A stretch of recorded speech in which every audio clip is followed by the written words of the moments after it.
Welcome to the kbbreview podcast. My name is Andy Davies and this is episode 8 of season 14. We're heading into the long Easter weekend, of course, which will be a nice break before the madness of next week begins as we jet off to Blackpool for the kbbreview Retail and Design Awards next Thursday. And by jet off, I mean the train. You don't normally have to change at Preston if you're in a jet. Now, this episode is one of those where we pose one simple question to some retailers: how's business? And these are actually always some of our most listened to episodes, and it's not hard to see why. The KBB market is flat at best, no one knows when that will change, and of course, the rest of the world seems to have gone completely mad. So my KBB Review colleague, George Dean, went off to the annual MHK Conference in Berlin a couple of weeks ago and managed to catch a few UK retailers while he was there. As I say, we do these how's business episodes every now and again, and what's fascinating about this one, as you'll hear, is that our retailers are answering that question really by talking about how they're changing, adapting, trying new things and being pretty proactive, rather than complaining about the state of the market and what is out of their hands. It's actually great to hear, and to me anyway, that's a real sign that independents can do a lot to grab hold of the market and shake it themselves rather than waiting to be shook. So let's start here with Neil Fisher from NK Interior Solutions in Glasgow. And his business is relatively new, so let's find out how he's getting on. We've had a quiet growth, if you like. We didn't really open the doors till the middle of December, and we need to be more visible in terms of advertising and web support, if you like, which we are currently under construction. So come the end of April, when that is all available, that will drive a lot more business towards us and direct it towards us. So over the next couple of months, how do you sort of see footfall and business sort of going, in your opinion? Because a lot of people say the market might be down right now. It may have begun to pick up a little bit this year, but in your opinion, are we going to see sort of more sales and footfall, or are you sort of anticipating things to be quite quiet? No, I think we will see an uptake in footfall. We're slightly unique in that we're certainly not appointment only, but we're not on the main drag of the other retailers. In Glasgow, there's quite a lot in a very small space, so we're off that. So we need to bring people in because it's not really a walk-in location. Do you feel like you're getting enough help from your suppliers right now as well? Because again, a lot of people are saying that the market is really tricky right now, and a lot of the figures coming out of the big suppliers reflect that as well. But do you still see that from them in terms of supplier visits and things like that? Absolutely. We cannot complain at all. It's completely the opposite, actually. Rocken have been fantastic. ASCO, AEG, they have, and they've kept in touch and have given any help that we have, but not even that we've asked for. They've actually it's offered rather than handed out. So we couldn't be more grateful for the support. And obviously with MHK were the first people that we signed up with. It just made it so much easier. Obviously, cash flow is always difficult. I've said that we've spent quite a bit more on the showroom than we were going to, but through MHK, it's made it far more manageable. Obviously, you're a very relatively new retailer just over the last sort of few months, I guess you'd say, in terms of with a physical showroom. Are you surprised by where the market is right now? Because it sounds quite difficult to open in a time like this. Yeah, I think, some people could look at us and go, do you think that's wise, what you've done? We've not set out to be a volume retailer. We've set out to be at the higher end of the market in terms of product quality and product offerings. So we may be not exposed to the flatness of the market as much as people having to sell tens of kitchens every month. So yes, is it a surprise? Probably not really, with everything that's going on in the world for the last 6-9 months. It would be nice, then it would be absolutely flying as an industry. But I suppose in some ways it's reassuring, because if you can make it in the market as it is right now, it's really encouraging for how you'll be doing in more prosperous or even flat times, isn't it? Exactly that. So, we don't know the high-flying times, where you may be tempted to, do you know what, this is great, let's get a van, let's get another van, let's get another designer, let's get another fitter, etc., etc. So we're on a very cautious upslope, if you like, as opposed to flying high and then really having to look around the room and, crikey, there's a lot of mouths to feed type things. So it can only pick up. up. So we're looking forward to growing, and we've got support around us to be able to do that. I have every confidence that we will, I'm Paul Wheeler, and I'm the owner of Kitchen Lifestyles in Hampshire. How would you say business has been for you this year? I would say business has been, it's had a good start to this year. A lot of that was pipeline from last year that converted. I think leads are still challenging. We're certainly looking at everything, particularly our marketing, because we think that's moving very quickly at the moment, and we see we need to invest much more and have an integrated strategy rather than just doing a bit of Google AdWords in one direction, a bit of Facebook in the other direction. We need to tie everything together. So that's our biggest next step, is to outsource that and put some more budget into it to really drive where we want to be at the end of the year. Again, looking at our website, our website was good 3 years ago. We think it's starting to get a bit dated now. So it's, again, you can't rest on your laurels. Back to square one. What do we need to do to make this better, to make use of our Google reviews, our library of pictures of work completed? We've acquired all these sort of assets, but we're not really using them to their best effect yet. So, we see that is absolutely key. Also trying to align ourselves with some higher value brands in terms of the appliances that we're putting on show. We've already done it with kitchen furniture, but trying to make life easy for ourselves and show products that people want to buy. So looking at business maybe a year ago or 6 months ago compared to now, would you say there's sort of been a bit of a dip, or is it sort of on the up? Because I hear really mixed things from retailers right now. It's so difficult to say. I'm a glass is half full, so okay. I would say it's on the up. But how much of that is due to external factors and how much of it is due to us focusing on different things or being more strategic? I think we're probably doing a bit of both, and we're feeling better about it because we feel more in control rather than being victims of circumstance. What would your sort of message be for retailers who would love a bit of a boost in footfall or maybe leads coming through? I mean, is it all just marketing like you said, or are there other things that people can be doing? I think it's marketing in various different forms. What we would all regard as marketing, advertising on different channels, but then there's the sort of the internal marketing, making sure that we're doing a good job, that we're getting a review at the end of it, that we're putting extra effort into how we're ordering it to make sure that it goes in as efficiently as possible, and it's almost protecting your profits and your brand in that process as well. A lot of people are expecting a healthy bit of recovery by the end of 2025. You've described yourself as a glass half full person. So do you think we're going to see that? I think we're going to see some of it. I do think 2026 will be the year that it will come back. I think we can hopefully all get through 2025 on a similar or a slightly better basis than 2024.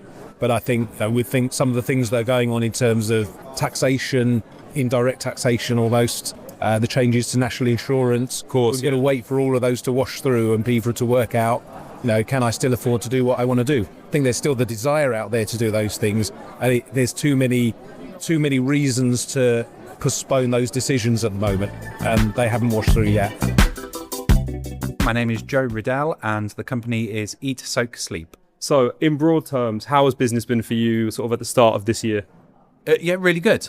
Yeah, fantastic. We actually had a relatively strong year last year, and that seems to have continued. So we've got great order book moving forwards, booked ahead for a long time, and it seems that actually new leads are getting better, thicker, faster, very realistic budgets and expectations. So yeah, strong. What about in terms of footfall? Are you seeing the same amount of people coming in or the same amount of inquiries as maybe last year? I think footfall has definitely picked up since the new year. Historically we were a relatively low footfall business anyway. We seem to be a destination, but yeah, absolutely. It's difficult to quantify it in terms of a percentage, but it definitely feels busier. So have you made any changes maybe in terms of your marketing or maybe staffing or operations that you think might have contributed to the year getting a bit better? No, not essentially. No, I mean we're in the growing phase of a business, so naturally on that upward trajectory, we have brought in 2 new members of staff in the last year, and I think that has actually facilitated us taking on more projects rather than being a consequence of having too much work. Do you think towards the end of this year we're going to begin to finally see this recovery that a lot of people have dreamed about for the last couple of years. I think a few people are saying maybe they're expecting it in the back half of the year, but other retailers are a little bit more cautious. So I just wondered what you thought about that. No, I don't think so at all. No, I think that the economic landscape and the political landscape is really troubling at the minute. I think that the inevitable consequences of trade wars are going to have a serious and lasting impact. I think that the event of artificial intelligence on our industry is going to become more prominent. I see a rocky landscape. Without being too pessimistic, I think that where there is adversity, there's opportunity. But yeah, I don't see that there is any clear trajectory from this point. So my name is Tom Baldwin. I am from Paragon Designs, based just outside Gatwick Airport. How would you say business has been for these first few months of the year? Steady.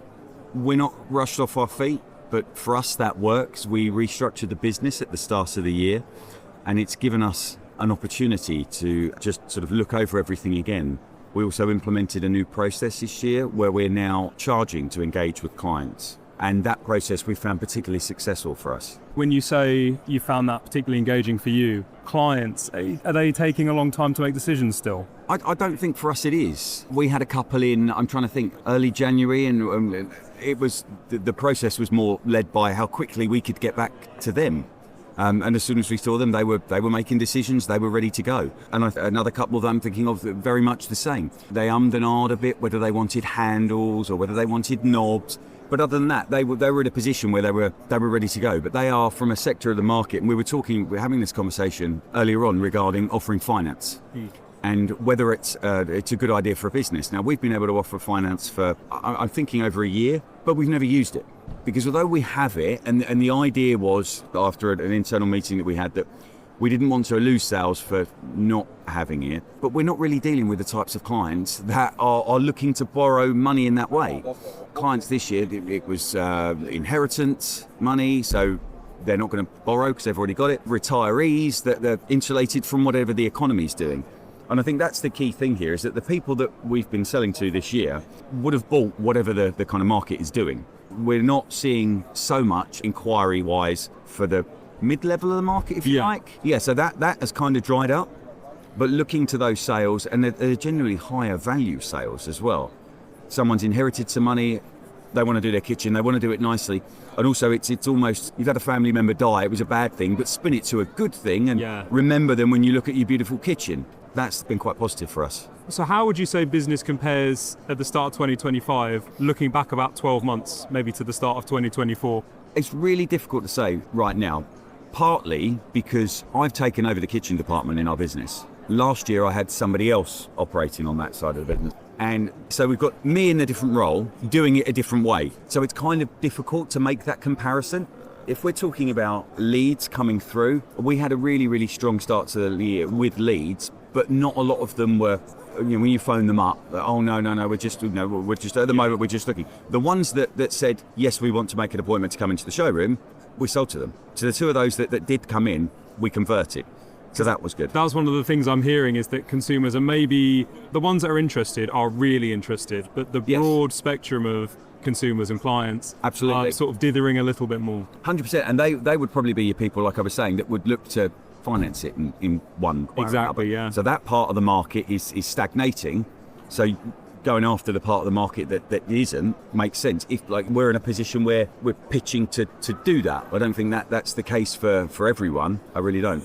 So we are in a good position, but I like to think that it's because we've made good, well thought out decisions. Yeah, it definitely sounds like you've put a good framework in place, I'd say. I like to think so. Listen, I've still, I was in home building for 20 years. I've been involved in retailing for about 5 now. So I've got an awful lot to learn. And I'm always happy to learn. You know, I've enrolled recently on some professional development courses because I want to be getting it as good as we can and able to offer our clients the best that we can.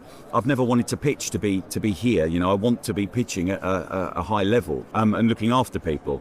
And that, interestingly, there's been a debate for years about whether kitchen studios should be charging for design work. And I was at a seminar last year, and a gentleman there was talking about why you charge for designs. And the theory of what he was saying was just brilliant, made so much sense. If you get 10 inquiries into your showroom, you're probably only ever going to sell to 2, maybe 3, 4 at the most, right?